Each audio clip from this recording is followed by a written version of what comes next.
اگر آپ میرے چینل پر نیو ہیں تو اس سبسکرائب کے بٹن پر کلک کریں اور ساتھ اس بیل آئیکن کو پریس کریں تاکہ میری کوئی بھی نیو ویڈیو کا نوٹیفیکیشن آپ سے مس نہ ہو۔ زندگی نے بہت کچھ سکھایا، کتابوں نے بھی رہنمائی کی، لیکن انسانی رویوں نے جو سبق دیا نہ تو وہ زندگی کے کسی ورق اور نہ ہی کسی کتاب کے صفحے پر تحریر تھا۔ جب سانپ زندہ ہوتا ہے تو چونٹیاں کھاتا ہے، اور جب سانپ مر جاتا ہے تو چونٹیاں اسے کھا جاتی ہیں۔ ایک درخت سے کئی لاکھ ماچس کی تیلیاں بنتی ہیں، مگر ایک ماچس کی تیلی کئی لاکھ درخت جلا سکتی ہے۔ وقت کبھی بھی بدل سکتا ہے، اسی لیے زندگی میں کبھی بھی کسی کو مت ستانا۔ شاید آپ طاقتور ہوں، مگر مت بھولو وقت آپ سے زیادہ طاقتور ہے۔ ایک دن بیماری نے دولت سے کہا، تم کتنی خوش نصیب ہو کہ ہر کوئی تمہیں پانے کی کوشش کرتا ہے، اور میں کتنی بد نصیب ہوں کہ ہر کوئی مجھ سے دور بھاگتا ہے۔ دولت بولی، خوش نصیب تم ہو جسے پا کر لوگ اپنے خدا کو یاد کرتے ہیں، اور بد نصیب میں ہوں جسے پا کر لوگ اپنے خدا کو ہی بھول جاتے ہیں۔ کبھی بھی خود کو اتنا قیمتی مت سمجھنا کہ ہر کوئی تمہیں دل سے نکال دے، کیونکہ جس چیز کی قیمت زیادہ ہوتی ہے اسے اکثر لوگ چھوڑ دیتے ہیں۔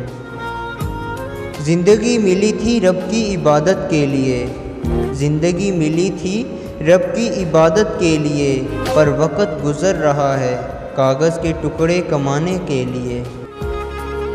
نہ کفن کی جیب ہے نہ قبر میں الماری، اور کمال کی بات تو یہ ہے کہ موت کا فرشتہ رشوت بھی نہیں لیتا۔ دو منہ والے سانپ سے تو شاید بچنا ممکن ہے، لیکن دو منہ والے انسان سے بچنا بہت مشکل ہے۔ وہ جو اندر سے مر جاتے ہیں، وہ جو اندر سے مر جاتے ہیں، وہ اوروں کو جینا سکھاتے ہیں۔ یہ جو ساتھ میں ہنستے ہیں، وہی بعد میں سانپ کی طرح ڈستے ہیں۔ تعلقات مختصر ہی سہی، مگر منافقت سے پاک ہونے چاہیے۔ جو ساتھ رہ کر بھی برا سوچے، اس سے برا تو کوئی دشمن بھی نہیں ہے۔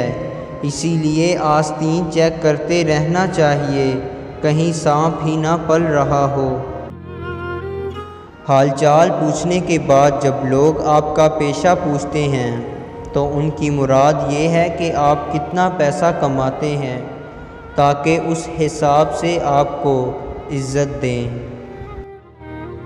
دھوپ سے بچنے کے لیے چھت مل جاتی ہے اور سایہ بھی، مگر عزت کی چادر اتر جائے تو کوئی چھت بھی تحفظ نہیں دے سکتی۔ دھند اور محبت میں ایک چیز مشترک ہے، سب کچھ سامنے ہوتا ہے مگر نظر کچھ نہیں آتا۔ اگر آپ کے ساتھ ناانصافی اور زیادتی کی حد ہو جائے تو بس اتنا سوچ کر خاموش ہو جانا کہ جو ذات اوپر بیٹھی ہے وہ بہت بے نیاز ہے۔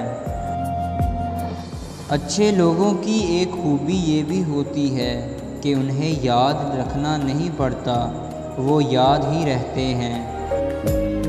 پتھر کی ایک خامی ہے کہ وہ کبھی پگھلتا نہیں، پر ایک خوبی ہے کہ وہ کبھی بدلتا نہیں۔ قدرت یتیموں کو سایہ دینے والے درختوں کے قد لمبے کر دیا کرتی ہے۔ نفسیات کہتی ہے اگر آپ بہت ہنستے ہیں اور وہ بھی فضول باتوں پر تو آپ اندر سے خالی ہیں۔ اگر آپ بہت سوتے ہیں تو آپ اداس ہیں۔ اگر آپ کم بولتے ہیں اور تیز رفتاری سے بولتے ہیں تو آپ بہت گہرے ہیں۔ اگر آپ کو رونا نہیں آتا تو آپ کمزور ہیں۔ اگر آپ بے تحاشا کھاتے ہیں تو آپ پریشان ہیں۔ اگر آپ بات بات پر رو پڑتے ہیں تو آپ نرم دل اور معصوم ہیں۔ اگر آپ چھوٹی چھوٹی باتوں پر غصہ کر جاتے ہیں تو آپ توجہ چاہتے ہیں۔ زندگی بہت مختصر ہے، سمجھ آتے آتے گزر جاتی ہے۔ دل میں کوئی بات نہ رکھیں، جھگڑے طویل نہ ہونے دیں، معاف کر دیں کیونکہ معاف کرنا خدا کو پسند ہے۔